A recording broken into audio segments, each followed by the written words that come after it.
आपके जीवन में नृत्य एक अभिन्न अंग के रूप में रचा बसा है। माँ के गर्भ से ही आने वाले शिशु पर संस्कार पड़ते हैं और माँ ने सोचा कि मेरा जो भी बच्चा हो, बेटा बेटी, वो ज़रूर नृत्य करे। अब वो मैं पैदा हुई, तो एक तो वो है। दूसरा है कि मुझे हमेशा ये लगा है कि पूर्व जन्म के कुछ जो कर्म बाकी होते हैं जी, वो इस जन्म में भी आते हैं कि मुझे मात्र नृत्य करना है। क्या बात है। तो उसमें सन्नाटा हो गया, एज यू कैन इमेजिन। 1963 की बात, गुजराती जी परिवार एक एक उंगली में पंच तत्व का एक तत्व है और एक एक उंगली की इतनी मुद्राएं बनती हैं।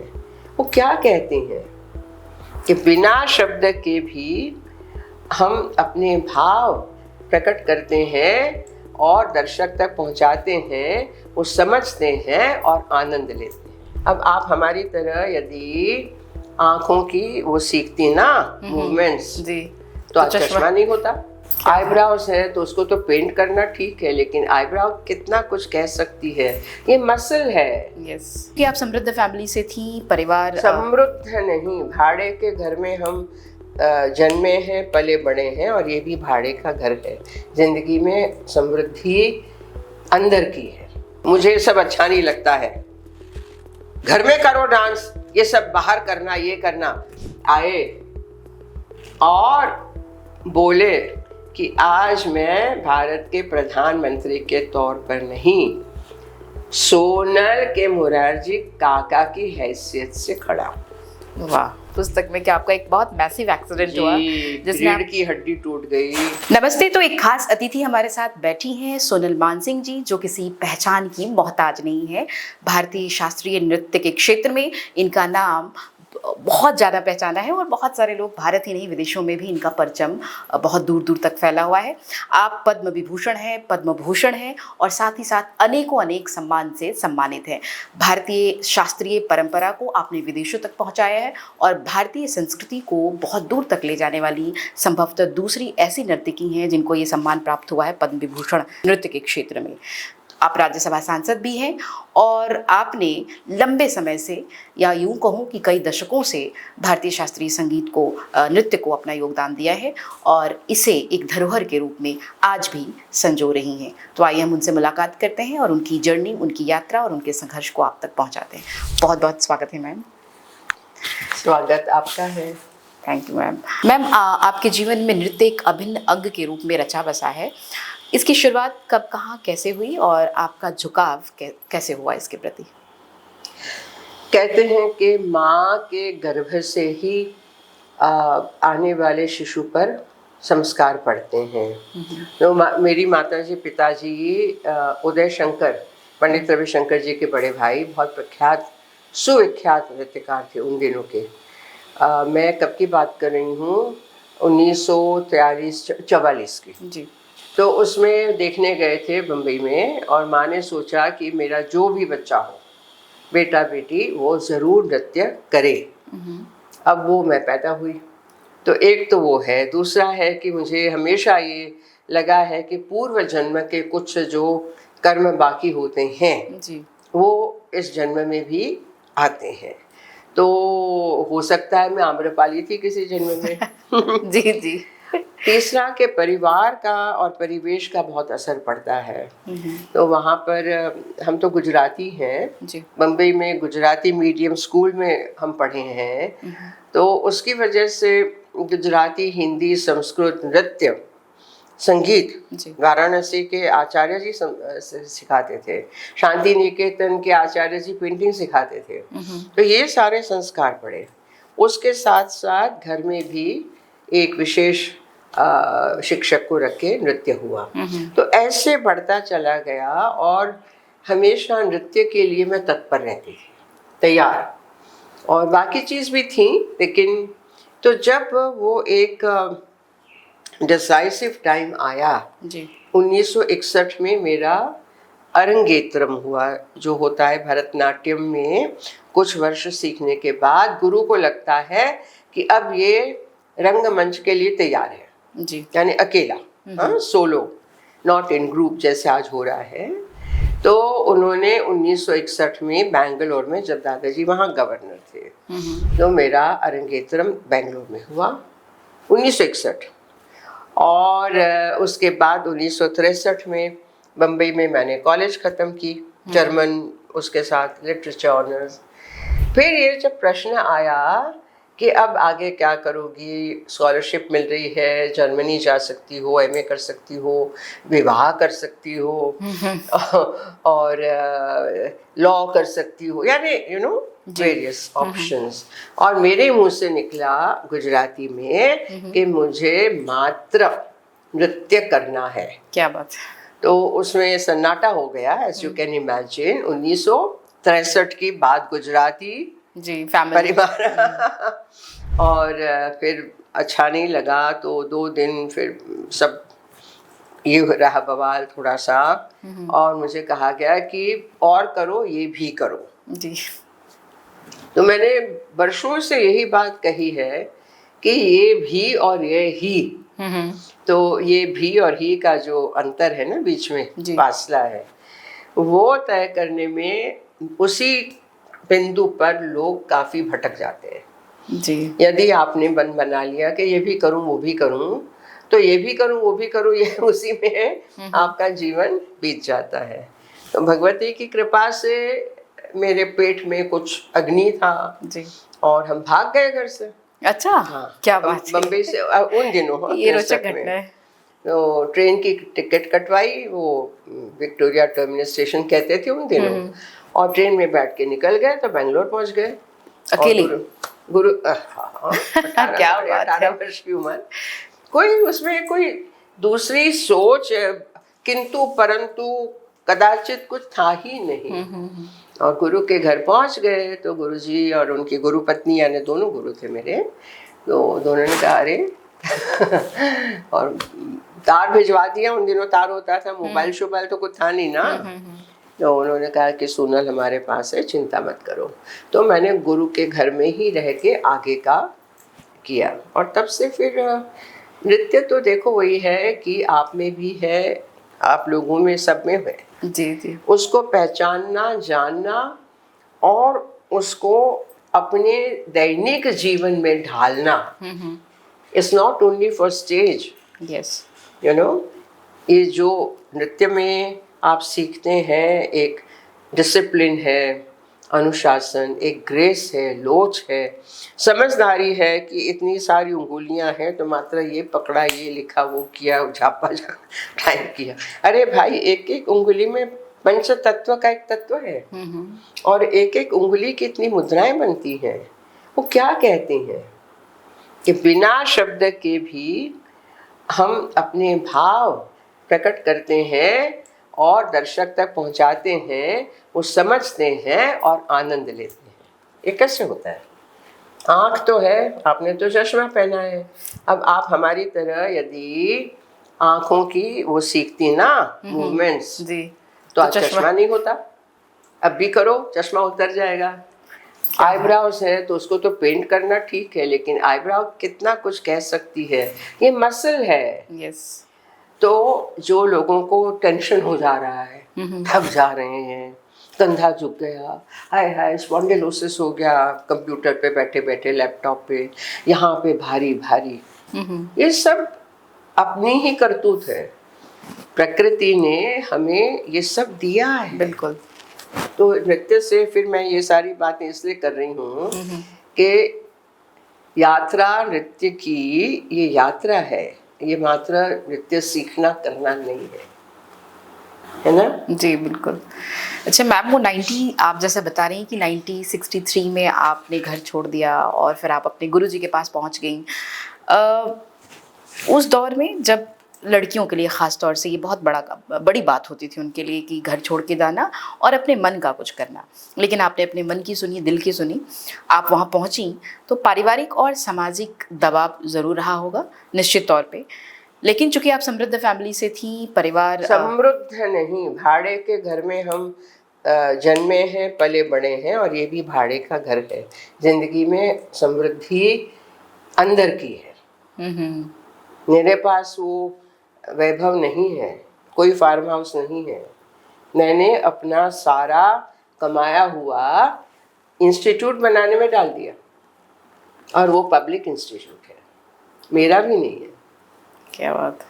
तो मैं ये जानना चाहती हूँ कि वो सामाजिक और पारिवारिक दबाव तो रहा ही होगा, उस दबाव ने क्या आपको और मजबूत किया, आपको और ज़्यादा बागी बनाया, बागी तेवर दिया और आपको अपने लक्ष्य के प्रति और ज़्यादा अग्रेसित किया? कैसा रहा वो दबाव? क्या था? पारिवारिक दबाव तो था ही, पारिवारिक दबाव निश्चित तौर पे था, सामाजिक दबाव भी रहा क्या? सामाजिक दबाव तो कभी कभी इतना सूक्ष्म होता है और कभी कभी इतना प्रकट होता है। तो ये एक बहुत रोचक प्रसंग है। मुरारजी देसाई जो कभी प्रधानमंत्री रहे, उनको दादाजी को वो बड़े भाई मानते थे। दादाजी उनको पॉलिटिक्स में लाए, he was a civil servant. तो फिर वो जब फाइनेंस मिनिस्टर बने, चीफ मिनिस्टर थे, फिर यहाँ गए दिल्ली में जी। तो फाइनेंस मिनिस्टर बने। 1964 में मेरा पहला नृत्य का कार्यक्रम दिल्ली में हुआ, सप्रू हाउस के एक बड़े फेस्टिवल में जी। और मेरे से तो हमें उनके घर रहना पड़ा। उन दिनों का तो ये वो था कि आपके जो पारिवारिक संबंध है उन्हीं के घर रहना, you can not stay in hotel और योर होटल, बुरा मान जाएंगे। अब वो गए थे मदुरा, वो हमारे कार्यक्रम में तो मैंने नहीं आए, दूसरे दिन आ गए घर पे। अब दूसरे दिन से मैंने छोड़ा नहीं, मेरा कार्यक्रम हो गया और दूसरे दिन से दिल्ली में श्रीमती स्वर्णा सरस्वती, बाला सरस्वती जी की कजिन, उनके पास अभिनय पदम सीखने के लिए मैं जाने लगी करोल बाग। अब उनका घर I think Rajendra Prasad road. और लेकिन हमारे यहाँ एक संस्कार होता है, तहजीब जो कहते हैं, एटिकेट, कि जब बाहर जाते हैं तो पहले बड़ों को कह के जाते हैं मैं जा रही हूँ, यहाँ जा रही हूँ, इसलिए जा रही हूँ, इतने बजे वापस आऊँगी। ये एक है, अब तो नहीं है। अब क्या है? कुछ कुछ घरों में है। अब क्या है? Why should you know? Yes. Mom, don't ask me. Absolutely. नई जनरेशन ऐसा ही कर रही है। वो चरखा चला रहे थे और 5-6 लोग बैठे थे उनके घर की उसमें, और मैं गई, मैंने कहा मुरा जी क्या जाऊँ तुम, गुजराती में, क्या very good. I told him, he said, in short, मुझे ये सब अच्छा नहीं लगता है, घर में करो डांस, ये सब बाहर करना, ये करना अच्छा नहीं है। मुझे आपने कहा बागी तेवर जी, बिल्कुल। अब तो मैं बिल्कुल ऐसी अच्छी हो गई हूँ, मेरे से सहन नहीं होता है। मैंने कहा आप नेता हैं, पब्लिक में स्पीच क्यों देते हैं, घर में कीजिए। भाग गई। उन्होंने उठाया फोन और मेरे दादाजी से बात की बम्बई में, मंगल भाई सोनल ऐसा बोल के गई है। मेरे दादाजी ने ठंडे कलेजे से पूछा आपने कुछ कहा था क्या? तो मुरारजी भाई ने कहा ये। तो उन्होंने कहा देखो, हमने उसको इसमें जाने के लिए परमिशन दी है, आप ऐसा कुछ मत बोलो कि उसका दिल दुखे। अरे बाप रे, कैन यू इमेजिन मुरारजी काका। अब इसका पलट में एक आगे आपको बताती हूँ कि प्रतिध्वनि क्या होता है। जब वो प्रधानमंत्री बने 1978 में, जनता गवर्नमेंट, और मेरी संस्था शुरू हो गई थी 1977 में जी। 30 अप्रैल अभी 2026 को हमारा स्वर्णिका वर्ष शुरू हो गया, यानी 50वां वर्ष। वाह, गोल्डन एरा। हाँ, तो 1978 में मेरा सेकंड जो फेस्टिवल था, शुरू से मैं 2-2, 3-3 दिन के फेस्टिवल करके कलाकारों को पूरे भारत से बुलाती थी। अब पैसा वही स्पॉन्सरशिप है, डोनर है जो है, और मैं उनको बुलाने गई। तो फिर कहते हैं अभी तक तंत नहीं छोड़ा है गुजराती, मेरे साथ और 2 मेरे होते हैं, ये वो उस वक्त मैंने कहा था ये, मैंने कहा आप औरंगजेब हो, एक्चुअली द वर्ड्स गुजरात, તમે औरंगजेब છો, તમને કઈ ખબર નથી। and I started crying. He said રડવાનું નહીં, નીચે મોઢું ધોઈને આવવાનું, મોઢું करके मुँह के रही। वो रखते थे पिस्ता बादाम, उनका मुट्ठी भर के दिया। मैंने कहा ना, you have to come. Abadi, you know, and I was so angry. I was just, you know, at that age also. Yeah, and then ये adolescent. गलत है ना ऐसा बोलना, क्यों मैं सहन करूं? आए और बोले कि आज मैं भारत के प्रधानमंत्री के तौर पर नहीं, सोनल के मुरारजी काका की हैसियत से खड़ा हूं। वाह। अब ये जो बड़प्पन है वो बड़प्पन बहुत कम दिखाई देता है आजकल। निश्चित तौर पे। तो आपके दादा दादी का सपोर्ट पूरा रहा आपको आगे बढ़ाने? मेरी दादी तो बहुत पहले 1911-12 में गुजर गई। दादाजी ने अकेले मेरे पिताजी को बड़ा किया। दादाजी का नाम श्री मंगलदास पकवासा, और सारे पुराने लोग उनको अच्छी तरह जानते थे, बहुत सम्मान देते थे, including Gandhi ji. Sardar Patel was like my दादाजी's elder brother। पहली बार जब हम दिल्ली आए ना 1948 में for the first governors conference Rashtrapati Bhavan में, तो हम लोग भी आए थे, मैं, मेरी बड़ी बहन। दादाजी और सरदार जाने लगे राष्ट्रपति भवन और हम खेल रहे हैं वहीं उधर उधर उधर उधर पैर में आ रहे हैं। सरदार ने कहा मणि बहन को, उनकी बेटी को, अरे आने माटे रमकड़ा छे कि नहीं, you know, have you got some toys for our? जैसे हाँ, लिविंग टॉयज। मालिक का, ड्राइवर के सब बच्चे इकट्ठे हो गए, सरदार के घर में रहे। तो दादाजी का रुतबा इतना बड़ा था, लेकिन he was a very humble, straight forward, दूरदर्शी पर्सन, वेरी प्रैक्टिकल, और उनके पूरे आशीर्वाद मेरे ऊपर हैं। कल उनका जन्मदिन था। अरे वाह। और मैंने ये पोस्ट डालने के लिए कहा है कि उनके पूरे आशीर्वाद, कुछ भी, मेरी माताजी गुस्से होती थी, दादाजी कहते थे करने दो, सोनल को वेरी सपोर्टिव, वेरी सपोर्टिव। तो ऐसे होते होते दादाजी हमको ले आए। इवन व्हेन मेरी पहली विवाह का था, माताजी पिताजी कि ये उड़िया, ये कटक, ये सब क्या है? दो अलग अलग संस्कृतियाँ। तो दादाजी ने कहा नहीं, सोनल की पसंद है, होने दो। मैंने व्हाटएवर हुआ नहीं हुआ, ये किया वो किया, he only used to say, बेटा, never compromise your self respect। yes।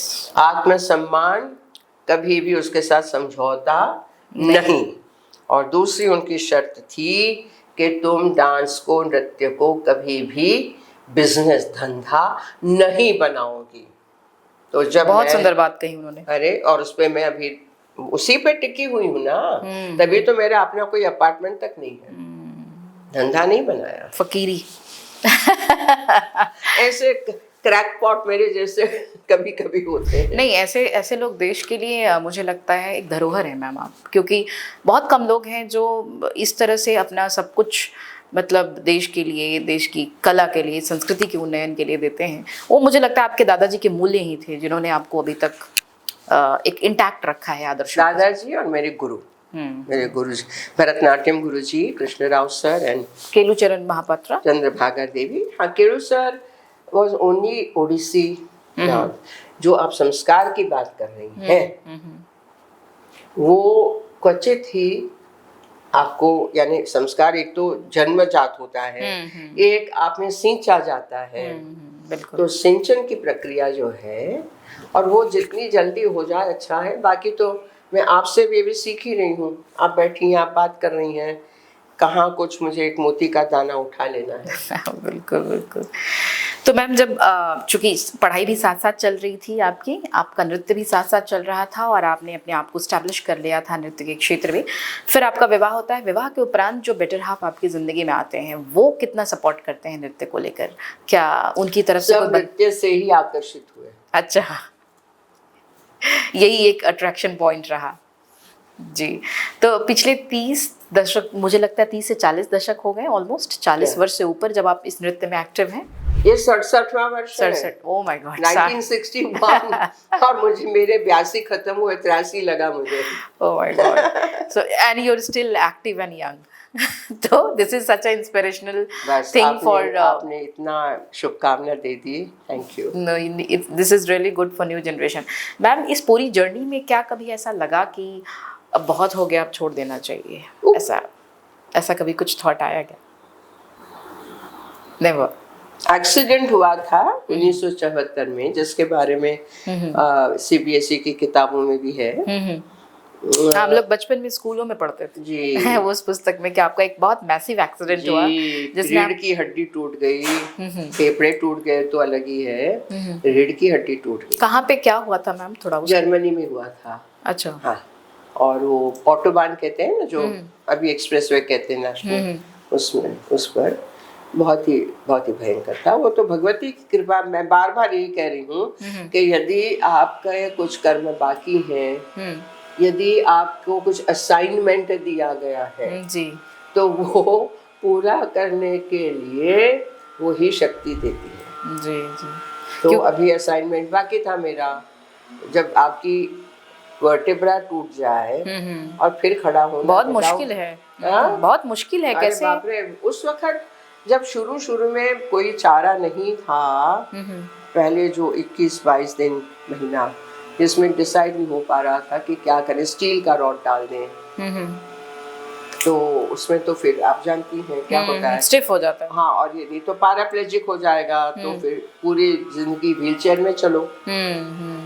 लेकिन वही है कि बच गई मैं, और एक देवदूत जैसा कैनेडियन कायरोप्रैक्टर वहाँ मॉन्ट्रियल में, और उसने कहा कि नहीं, मैं करूँगा ट्रीटमेंट, और $1 तक नहीं लिया। वाह, ये ईश्वर की कृपा थी। सब सब सब सब सब क्योंकि इतने मैसिव एक्सीडेंट के बाद फिर आप उठ खड़ी हुई, वापस नृत्य में आई और अपने पैशन को आपने जिंदा रखा, ये बड़ी बात थी। बट वो हुआ कैसे था मैम? वो तो लंबी कहानी है, लेकिन क्योंकि बहुत सारे बच्चे आपको पढ़ते हैं स्कूलों में आज भी, है ना, तो वो जानना चाहेंगे कि वो कौन सा मोटिवेशनल फैक्टर था जिसने आपको वापस फिर से जोड़ दिया नृत्य से? वही कि शुरू में, जब शुरू के 1 हफ्ते तक मुझे लगा कि अब मुझे नहीं जीना है, यदि कहा गया कि नृत्य नहीं कर पाएगी कभी भी नॉर्मली, शायद चल ले 2 वर्षों में, तो उस वक्त ये हुआ कि वे छोड़ दो जी, अब क्या करना, जीने से कोई मतलब नहीं, नृत्य छोड़ने का तो सवाल ही नहीं है, वो तो फिर वो तो जन्मों जन्म चलता रहेगा, वो जीवन का अभिन्न हिस्सा है। तो मैम, अभी चूंकि आपने ओडिसी भी सीखा है और मैंने पहले भरतनाट्यम सीखा, 1961 में अरंगेत्रम हो गया, ओडिसी 1965 में थोड़ा सीखा, 1967 से फिर और एकदम आगे आया। जी जी, मतलब दोनों ही आपने सीखा। तो ऐसा कैसे था? ज्यादातर लोग एक ही नृत्य में या तो पारंगत होते हैं या निपुण होते हैं, बट आपने दोनों को एक साथ साधा, तो ये जो साधना है वो कैसे हुई? लिखा हुआ था, जी I had no choice। जब उड़ीसा में विवाह हुआ तो फिर ससुर जी ने कहा कि अब उड़ीसी सीखना है। अच्छा। तो इट वाज उन दिनों 1965 में ऐसे तो बात बिल्कुल ही बहू सीखेगी, फिर तो आगे बढ़ते, क्योंकि भरतनाट्यम में मेरा नाम ऑलरेडी बढ़ चुका था। यहाँ बम्बई से बेंगलोर, हैदराबाद, पूना, राष्ट्रपति भवन दिल्ली, रोटरी के लिए, इसके लिए इंटरनेशनल फिल्म फेस्टिवल जिसमें सत्यजीत रे, अकीरा कुरोसावा ऐसे लोग आते थे, उसके लिए मुझे विशेष बुलाया जाता था, तो नाम मेरा बहुत हो गया था, सोनल पकवासा। अच्छा। तो कहा कि तुम वहाँ पे स्टार हो, अब ये सीखो। तो ऐसे फिर वही है कि दोनों आँखें हैं, दोनों आँखों में आपका नंबर अलग होगा, है ना, बिल्कुल। लेकिन जब आप देखती हैं तो आपको एक दिखता है जी। तो वैसे है, भरतनाट्यम है, ओडिसी है, दोनों कॉम्प्लीमेंट करते हैं एक दूसरे को, और बहुत, यानी आपका मेरा शरीर जो है उसकी बॉडी इंटेलिजेंस जो आजकल कहते हैं वो उसको पकड़ लेती है। भरतनाट्यम कहो तो ये हो जाता है, ओडिसी कहो तो ये हो जाता है। वाह, एक ही गाड़ी के दो पहिए। आज के युवाओं को क्या कहना चाहेंगी? क्या लगता है कि उनकी सबसे बड़ी गलती क्या है और जिससे उनका भविष्य खतरे में? मुझे क्या लगता है, ये तो एक तरफ है, लेकिन जो सबको लगता है, जो समझदार लोग हैं, कि टेक्नोलॉजी की जो अति हो गई है, हमें आना चाहिए खुद को कि मैं कितनी हद तक इसके ऊपर टिकूंगी, सहारा लूंगी, या ये मेरे पर हावी हो जाता है तो उसको मैं होने दूंगी। फिर डिप्रेशन आता है, फिर तरह तरह के जो सामाजिक अब हम देख रहे हैं। दूसरा, जो युवान तो छोड़िए, बच्चे एडिक्टेड हो गए बिल्कुल। उनके हाथ से आईपैड उठा लो, मोबाइल हटा लो तो वायलेंस कर रहे हैं 6-7 वर्ष के बच्चे। बिल्कुल। लेकिन एक तरफ ये भी है कि माता पिता को भी बच्चों के साथ समय बिताना कितना ज्यादा आवश्यक होता है, जो कदाचित नहीं हो पाता आजकल। फिर वो ये एटॉमिक फैमिली हो गए, तो माँ पिता की सैलरी से चल रहा है तो और चाहिए, तो और माता भी काम करो, तरह तरह के इतने सारे एलिमेंट्स हैं। अब क्या क्या बात करें। मेन थिंग इज कि मेरे जैसे कलाकार यही सोच के यूनिवर्सिटीज़ में, स्कूल्स में जाकर बोलते आए हैं, प्यार से बताते आए हैं कि कहीं आपके जीवन में, बच्चों के मन में एक ऐसा कॉर्नर खोल दो कि जिसमें वो जाके रिलैक्स कर सकें, आनंद ले सकें, कुछ अलग सोच सकें। ये बहुत आवश्यक है। मैम, आप साहस, सफलता और समर्पण की प्रतिमूर्ति हैं और निश्चित तौर पे बचपन से एक पूरी पीढ़ी है जो आपको पढ़ती आ रही है किताबों में आपकी सफलता के बारे में, और आप सफलता की एपिटोम पे हैं। मैं कहती हूँ, ऐसा नहीं, पूरा देश कहता है कि आप सक्सेस की आइवरी टावर हैं। तो अगर कोई 20 वर्ष का युवा मैम से, सोनल मानसिंह से ये कहे कि मुझे सक्सेस मंत्रा दो, तो आप क्या कहना चाहेंगी? नियमित रूप से ओम का उच्चारण करो, नियमित रूप से 5 मिनट अपने लिए निकालो, 5 मिनट, 5 मिनट्स, उसमें तरह तरह की आप एक्सरसाइजेस करो, आंखें चलाओ, आकाश को देखो एकटक, एक पेड़ को देखो, पेड़ के साथ एक हो जाओ। एक फूल खिला है कहीं, उसको देख के कहो थैंक यू, आपने रंग दिया। वाह। आप इतने कूड़े करकट में भी खिल के क्या संदेश दे रहे हैं। तो ऐसे कुछ बहुत प्रैक्टिकल बातें हैं जो अब आजकल गुरु तो बहुत हो गए हैं ना, सोशल मीडिया गुरु मोटिवेशनल स्पीकर। तो ये जो आजकल इंस्टा संस्कृति है आज के युवाओं को जो खोखला कर रही है, मुझे लगता है ऐसा ही है, तो उस पर भी कुछ टिप्पणी देना चाहें कि युवा उससे कैसे बचे? क्योंकि आजकल पढ़ना निकला भी बहुत कम हो गया, पढ़ नहीं रहे हैं युवा, बिल्कुल किताबें नहीं है हाथ में, बट इंस्टा पे स्क्रॉल हो रहा है, लिखते भी नहीं है। हाँ, लिखते भी नहीं है। जब हाथ ही नहीं चलेगा, आपकी उंगलियां नहीं चलेंगी, खाली यूं, ये है ना, ये एक ये है थंब पैड और स्क्रॉल हो रहा है। तो ये जो मसल्स हैं वो भी आप मानिए मेरी बात कि आजकल जो सीखने आते हैं उनकी उंगली ऐसी रहती है। अब उसको सीधा कराते कराते कराते कराते ये यहाँ 90 डिग्री नहीं हो पाता है, ऐसे रहता है। आप जानबूझ के अपने शरीर को नष्ट होने दे रहे हैं। आप यूं हो जाते हैं, क्योंकि पोस्चर भी गलत है, पोस्चर का स्पॉन्डिलोसिस। तो बीच बीच में आपको उठना चाहिए, अपने आप को सीधा करना चाहिए, दीवार से सट के हाथ ऊपर करो, कुछ करो, पैर करो, जैसे मैं कह रही हूँ कि ये सारा करो, ये करो, ये करो, ये करो, ये आपके अंदर है। यू आर नॉट, आप अपने शरीर से नहीं जुड़े हुए हैं तो किससे जुड़े हुए हैं? Only with your computer, only with the machine. तो और क्या होगा? मशीन आपको क्या दे रहा है? राइट। सिंपल बात है, बहुत सिंपल है, लेकिन सिंपल बात ही कठिन हो जाती है। ये तो आपको कहाँ ले जा रहा है, आर्टिफिशियल इंटेलिजेंस भी आ गई, आपको कुछ करने की आवश्यकता नहीं है, चैट जीपीटी है, क्लॉड है, ये है वो है, तो आप किस लिए हो? तो आप भी तो रोबोट बन गए। हमारे अस्तित्व, मनुष्य के अस्तित्व पे प्रश्न चिन्ह लग रहा है, क्योंकि वो लिखना छोड़ देगा, चैट जीटीपी एंड ऑल। आज लिख नहीं सकते हैं। बाप रे बाप रे, आज भी हम मेरे मोती के जैसे गुजराती, हिंदी, संस्कृत, अंग्रेजी, वाह। और आज भी मैं ब्लैक एंड वाइट सबको बताती हूँ, डोंट, मैं कुछ बोलती हूँ, इंस्ट्रक्शन उठाते रख दो नीचे, डायरी उठाओ, 1 2 आज की तारीख डालो। एक ऑर्डरली माइंड क्रिएट क्यों नहीं हो रहा? It's so simple. कई बार ये प्रश्न उठता है कि जो कला और संस्कृति से जुड़े हुए लोग हैं उनकी आवाज़ कम सुनी जाती है सदन में।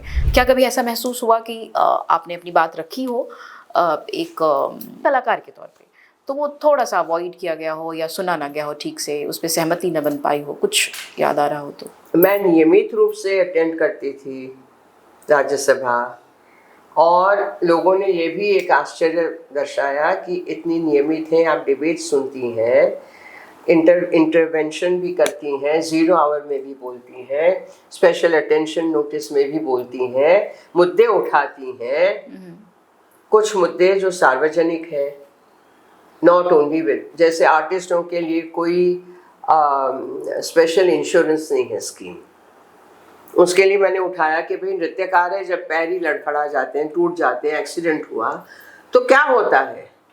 विदेशों में, विदेश की बात करते हैं, विदेशों में जो अच्छा है वो हम नहीं ले रहे हैं, कि वहाँ यदि गायक है तो गले आवाज की इंश्योरेंस है। अच्छा, हाँ, वो कॉन्सेप्ट भारत में नहीं है। और बाकी जैसे हमने कहा कि भाई जो इंस्टीट्यूशंस हैं इतने सारे, तो कहीं बहुत सारे जगह हेडलेस हैं, तो ऑपरेट कैसे करेंगे, काम कैसे करेंगे? तो ऐसी बहुत सारे मुद्दे, जैसे एयर इंडिया में गए, सितार तोड़ के दे दी न्यूयॉर्क में, कह रहे हम क्या करें, you should have booked another seat.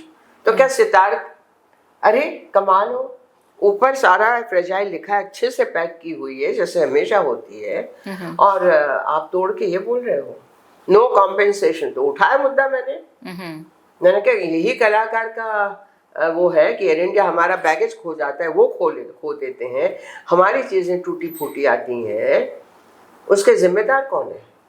और लाखों का आप वो ले रहे हो किराया, वो बात चली आगे।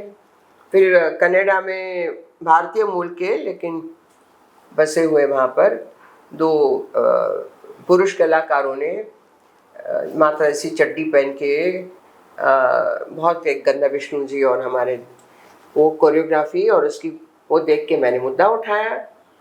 तो हमारे जयशंकर जी ने वहाँ भेजा, उस दिन थे वहाँ पर, और वैसे भी वो सारा जाता है, जिन जिन के ऊपर बोला जाता है मंत्रालय में जाता है। उन्होंने कनाडा में उच्चावास को कहा और उन लोगों पे प्रतिबंध लगवाया कि वो वहाँ पर भी नहीं करेंगे, भारत में तो आने का सवाल ही नहीं है।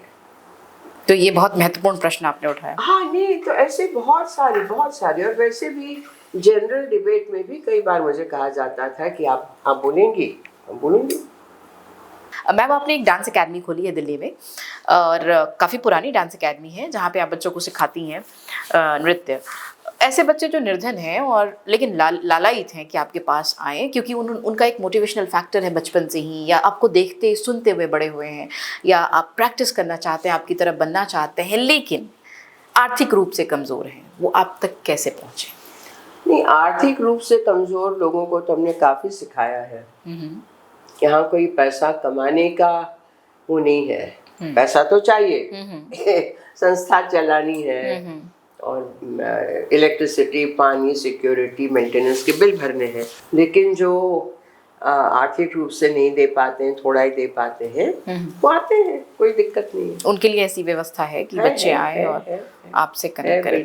चलते चलते एक छोटा सवाल कि आपने द्रौपदी और गीत गोविंदम की बहुत बड़ी प्रस्तुतियां दी हैं देश भर में और नई विदेशों में भी, और समूचा विश्व इसे सराहता है। क्या इस तरह की कोई और भविष्य में प्रस्तुतियां हम अपेक्षा कर सकते हैं, हमारे जो दर्शक हैं या आपको चाहने वाले लोग, पूरा देश, कि कुछ इस तरह? इनके अलावा भी पंचकन्या है। हाँ, पंचकन्या है। हाँ, अभी और मेरी कोरियोग्राफीज भी बहुत बढ़ चढ़ के अभी हो रही हैं। अमृत मंथन जो किया with about 20 dancers, real Mandar पर्वत, रियल वासुकी, अच्छा, रियल कछुआ, इन द सेंस के लोगों ने कहा कि बाप रे, भव्य, देखा नहीं कभी।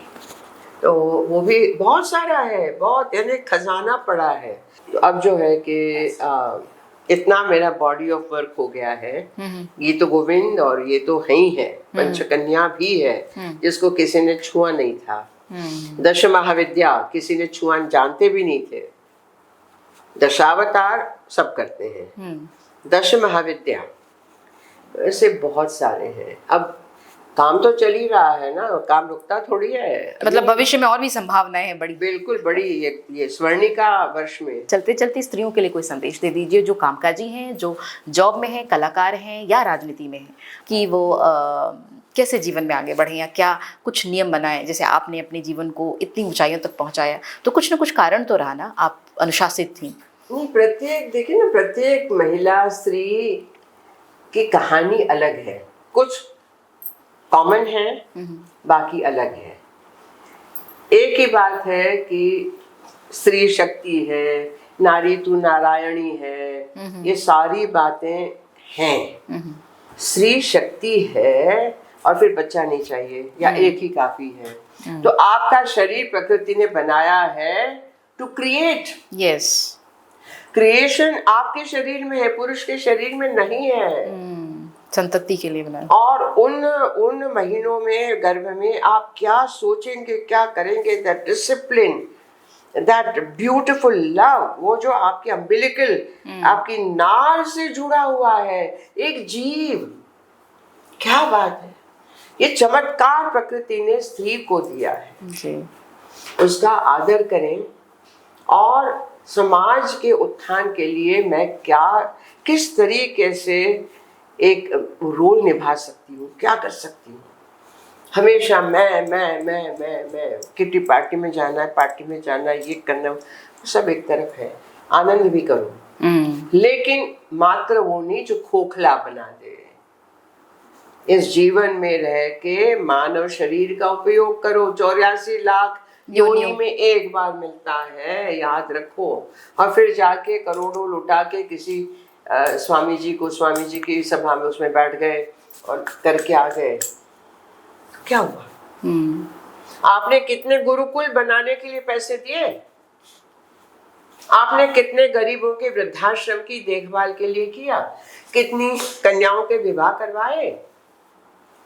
मेरे लिए ये चीजें मायने रखती हैं, ना कि सब है, सभी है, सब चीज। कूड़ा करकट भी है, कीचड़ भी है, जाले भी हैं, लेकिन कमल भी है, फूल भी है, बहता हुआ पानी भी है, पहाड़ भी है, आकाश है। आकाश को छुओ ना, अपने मन से, विचारों से आकाश को छुओ। पैर जमीन पे, फिर आप देखो। बहुत बहुत धन्यवाद, आपने समय दिया मैम। और ये थी कला और संस्कृति की एक खास विरासत, जिन्होंने सदियों से, मैं कहूँगी सदियों से, इस देश की मिट्टी को, इस देश की धरती को और यहाँ के पुष्पों को सींचा है कला के माध्यम से। सोनल मानसिंह जी से हम बातचीत कर रहे थे और उन्होंने बहुत ही बेबाकी से सारे प्रश्नों का जवाब दिया।